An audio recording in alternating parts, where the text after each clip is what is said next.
Inter ہوا جب ہم زوال کا شکار تھے. آپ حیران ہوں گے جب صرف 2 لاکھ کے ساتھ، کبھی 2 لاکھ سے زیادہ گورا اس ملک میں نہیں رہا، اور 20 کروڑ انسانوں پر حکومت کی. کس لیے کی؟ کہ وہ آپس میں لڑ کے مر رہے تھے، آپس میں لڑ کے فنا ہو رہے تھے، اور اجتماعی سوچ ختم ہو گئی تھی، اجتماعیت ختم ہو گئی تھی. تو 1757 میں سراج الدولہ کو شکست ہوئی، اور وہ اس کا حقدار تھا کہ اسے شکست ہوتی. سازش میں چھوٹا سا بہانہ ہے، سازش ہوئی، میر جعفر مل گیا، لیکن میر جعفر کا ملنا شکست کا سبب نہیں ہے، سبب نااہلی ہے. سراج الدولہ دن کے 12 بجے اٹھتا تھا، پورے بنگال کا بادشاہ، اور اس کے مقابلے میں کلائیو، لارڈ کلائیو، اس کی کلرک کی حیثیت تھی. وہ کم وقت دن چڑھنے سے پہلے گھوڑے پہ سوار ہوتا تھا، اور دن چھپنے کے بعد گھوڑے سے اترتا تھا. وہ سارا دن گھوڑے کی پشت پر، اور وہ سارا دن رات کنیزوں کے درمیان، لونڈیوں کے اندر سراج الدولہ، اور دن میں سوئے ہوئے ہیں. نواب صاحب 12 بجے اٹھیں گے تو شکست تو پھر مقدر ہے.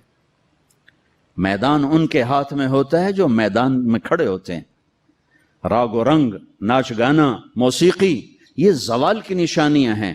جو قومیں تباہ ہوتی ہیں وہ سارنگی کی سر پہ تباہ ہوتی ہیں. جو قومیں سر اٹھاتی ہیں وہ تلوار کی جھنکار پہ سر اٹھاتی ہیں، وہ تیر کی سنسناہٹ پہ سر اٹھاتی ہیں. میری ساری نسل گانے بجانے میں ڈوب چکی ہے، اور میرے دانشور اس کو تہذیب اور ثقافت کا نام دینے کے لیے سارے زور لگا رہے ہیں. ارے مجھے چھوڑ دو، میری بات دیوار پہ مار دو. پاگلو، اپنے شاعر کو پڑھ لو جس کو تم سارے مانتے ہو. تجھ کو بتاتا ہوں کہ تقدیر امم کیا ہے، شمشیر و ثنا اول، طاؤس و رباب آخر. جب قومیں اٹھتی ہیں تو ان کے نغمے تلوار کی جھنکار ہوتی، گھوڑوں کی ہن ہناہٹ ہوتی ہے. ولادیات ذبحان، قربان جو میرا اللہ گھوڑوں کے ہن ہنانے کی قسم اٹھا رہا. ہائے ہائے ہائے ہائے. ولادیات ذبحان فالموریات قدحا فالمغیرات صبحا فاثرن به نقعا ووسطن به جمعا. تیمور نے دنیا فتح کی، کبھی محل میں زندگی نہیں گزاری، خیموں میں کم وقت سوتا رہا، ساری زندگی خیموں میں سویا. چنگیز خان دنیا کا سب سے بڑا فاتح ہے، ساری زندگی خیمے میں سویا، کبھی محل میں نہیں سویا. اس کی اولادوں نے سونے چاندی کے گھر کھڑے کر دیے، وہ موت تک خیمے میں سویا. کہ آؤ میں تمہیں بتاؤں کہ قوموں کی تقدیر کیا ہے، بلندی کب آتی ہے، زوال کب آتا ہے.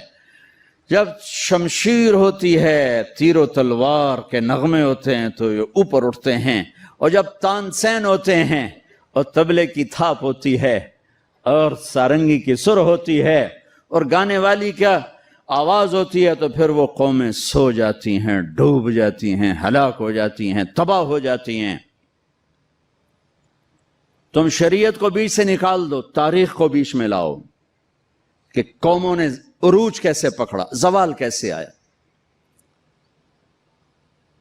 سارے حکمران ڈوبے ہوئے تھے سارنگیوں میں، کنیزوں میں، تو اللہ نے انگریز بھیجا، جاؤ ان سب کو جوتے مارو اور ان کو تخت سے کان سے پکڑ کے اتار دو. آخری میں ٹیپو سلطان تھے. لیکن جب کوئی قوم ڈوبتی ہے تو ایک فرد مشکل سے ہی کسی کنارے لگا سکتا، لہذا وہ اپنی جان کی قربانی دے گئے. 1799 4 مئی 1799 دریائے توی وہاں بہتا ہے، اس میں اپریل کے اینڈ میں سیلاب شروع ہو جاتے ہیں اور فوجیں رک جاتی ہیں.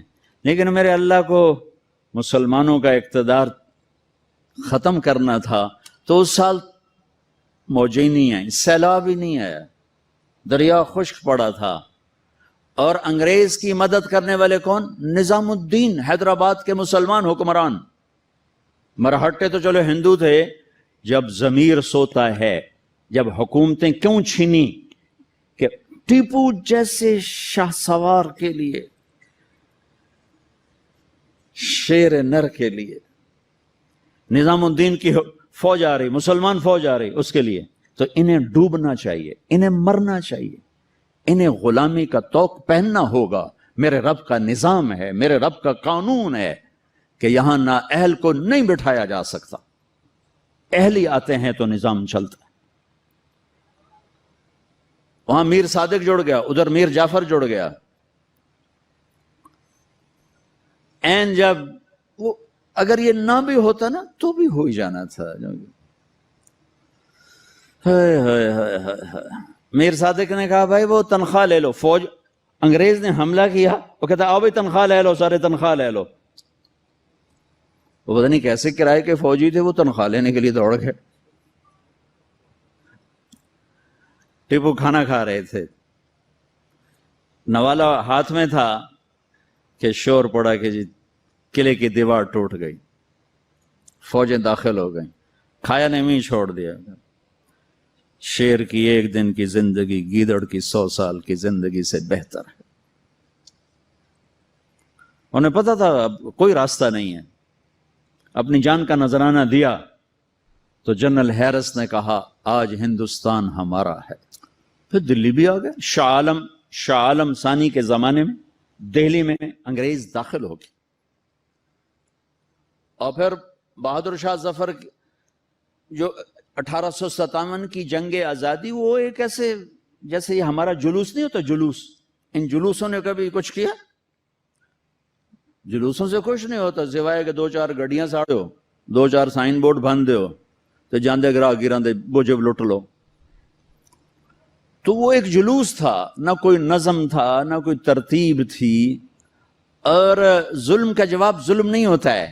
جب انہوں نے دلی پہ قبضہ کیا تو انگریز عورتیں تھیں وہاں, 70 انگریز عورتیں تھیں اور 30-40 بچے تھے. انہوں نے سب کو ذبح کر دیا. ان کے ساتھ اللہ ہوگا جو عورتوں کو ذبح کر دیں, جو بچوں کو ذبح کر دیں. میرا دین ظلم کی اجازت نہیں دیتا. حضرت علی اور یہودی آپس میں جنگ ہو رہی, خیبر قمواس کا قلعہ, ابھی بھی اس کی دیواریں کھڑی ہیں. میں پچھلے سال گیا تھا وہاں, اس کو دیکھا تھا جا کر. جہاں سے حضرت علی چڑھے, دروازہ توڑا سر, تو اس پر وار کرنے لگے. اس نے منہ پہ تھوک دیا, تلوار پیچھے کر لی, کہ چلو دوبارہ. کہنے لگے ہیں دوبارہ کیوں؟ مجھے قتل کیوں نہیں کیا؟ تو میرے اوپر چھا گیا تھا. کہ پہلے تو میں اللہ کے لیے قتل کر رہا تھا, جب تو نے میرے منہ پہ تھوکا تو مجھے غصہ آ گیا. مجھے ڈر لگا کہ تمہارا قتل میرے غصے کی وجہ سے کہیں نہ ہو, اللہ نہ ناراض ہو جائے. میں تمہیں اللہ کے لیے قتل کر رہا ہوں. اس نے کہا میاں مجھے کلمہ پڑھا دے, مجھے نہیں لڑنا. اور جب اسلامی لشکر جاتے تھے تو حکم ہوتا تھا کسی بچے کو نہیں قتل کرنا, کسی عورت کو نہیں قتل کرنا, کسی گرجے کے راہب پادری کو نہیں قتل کرنا, بوڑھوں کو نہیں قتل کرنا, درختوں کو آگ نہیں لگانی, درختوں کو نہیں کاٹنا. اس نے ناکام ہونا ہی تھا. لیکن اس میں مرزا الہی بخش, نجف خان, نواب شجاع الدولہ, یہ 3 آدمی اس میں ذریعہ بنے. لیکن وہ نہ بھی ذریعہ بنتے تو بھی وہ معاملہ 4 دن بعد پھر ہو جاتا, 4 دن پہلے 4 دن بعد ہوتا. لیکن ان کے ماتھے پر رسوائی کا داغ لگنا تھا, اور ان کی قبروں نے موت تک نحوست دیکھنی تھی, اور ان کی ہڈیوں نے نحوست دیکھنی تھی. تو مرزا الہی بخش, نواب شجاع الدولہ اور نجف خان, یہ انگریزوں سے مل کر انہوں نے راستہ بنایا, اور یوں 1857 پر آ کر مکمل زوال ہو گیا. اور پنجاب میں رنجیت سنگھ آ گیا. ایک گجرا والے کا تھا, ڈاکو سے بادشاہ بن گیا. لیکن کم وقت اتنا کامیاب حکمران نکلا کہ انگریز آنکھ نہیں اٹھا سکے جب تک رنجیت سنگھ زندہ رہا. ایک آنکھ ضائع ہو گئی تھی جنگ میں. ایک وزیر مسلمان تھا, اسے کہنے لگا تم لوگ کہتے ہو تمہارے قرآن میں ہر چیز کا ذکر ہے, انہو لذکر لک ولقومک, اور ایک اور آیت اس کے فیہ تبیان لکل شیء, آیت نہیں ہے مضمون ہے, ایک علماء کی بات. انہوں نے کہا جی. وہ کہنے لگا میرا نام کہاں ہے, میرا نام قرآن میں کہاں ہے؟ وہ کہنے لگا تھوڑا نام کیوں ہو سکتا قرآن اس کہ پھر توڑے علماء کیوں آندن قرآن ہر شے. وہ چپ ہو گیا. شام کو اپنی محفل میں اس نے بات کی تو وزیر کا مراسی بیٹھا تھا, انہوں نے کہا حضور تسی مینوں لے جاؤ میں جواب دے ساں دا. اس جگہ اتنے علماء بول نہیں سکے تو کتوں جواب دینا, تو میں لے تے جا تو ویکھی میں کیویں جواب دینا. اگلے دن وہ آ گیا,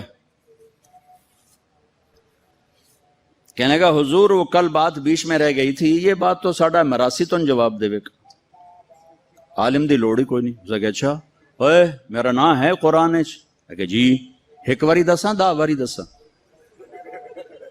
اس کہ ایک واری دس دے مینوں سہ. اچھا وہ ایک آنکھ نہیں تھی, کانا تھا کانا. تو اس نے کہا ساڈا قرآن 100 واریاں دا کان من الکافرین کان من الکافرین. ایک کافر ہونا ہے تے کانا ہونا ہے تے تو ہی ہوتا ہے اور کیڑا ہے.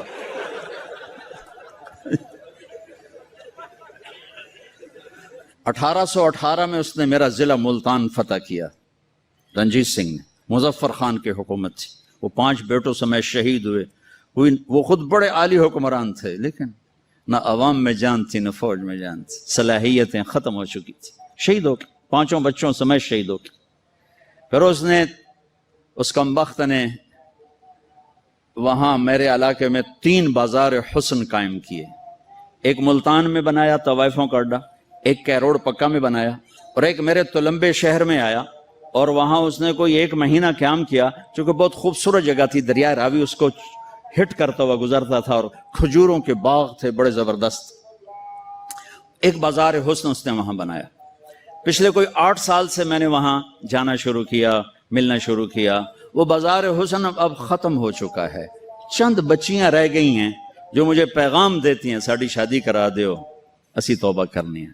ختم ہو گئی. کوئی فتوے نہیں دیے, ان کو محبت تھی, ان کو بیٹیاں کہا, ان کے سر پہ ہاتھ رکھے. ابھی بھی 2 کو میں نے بھیجا ہوا ہے عمرے کے لیے اپنے اسی بازار حسن سے. انہوں نے مجھے وہاں سے فون کر کے رو رو کے ان کا برا حال, وہ مجھے دعائیں دے رہی کہ ایسا تو کدی رب دا نا ہی نہ سنیا, تو سانو رب دا گھر بھی کھا چھڑیا.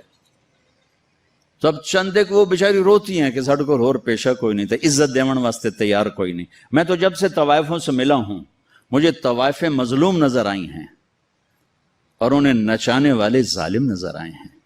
ان کے جسموں سے کھیلنے والے درندے ہیں, انہیں گھنگرو پہنا کے نچانے والے بھیڑی اور درندہ نما انسان ہیں. وہ تو مظلومیت کی ایک عجیب داستان ہے. کون عورت ہے جو روزانہ کسی کے لیے تیار ہو؟ کس عورت کی فطرت ہے کہ وہ ہزاروں ہوسناک نظروں کے سامنے ناچے اور گھنگرو باندھے؟ وہ سٹیج پر ان کا گھنگرو چھنکتا ہے اور تنہائی میں ان کی آنکھیں چھلکتی. لیکن میرے دیس کے مالداروں کا ظلم ہے کہ وہ انہیں نچانے کے لیے تو تیار ہیں, انہیں چادر پہنانے کے لیے تیار نہیں ہیں. میں زمینداروں کا بیٹا ہوں, میں نے سب اپنی آنکھوں سے دیکھا. ہاں, مالداروں کی ہوس کا نشانہ بننے والی طوائف ہو گئی, اور مالدار چودھری صاحب بھی رہا, کوئی دامن پہ داغ ہی نہیں. میاں صاحب کا میاں صاحب رہا, شیخ صاحب کا شیخ صاحب رہا, افسر کا افسر رہا, اور اس کے ماتھے پہ طوائف کا داغ لگا جو موت بھی نہ دھو سکی.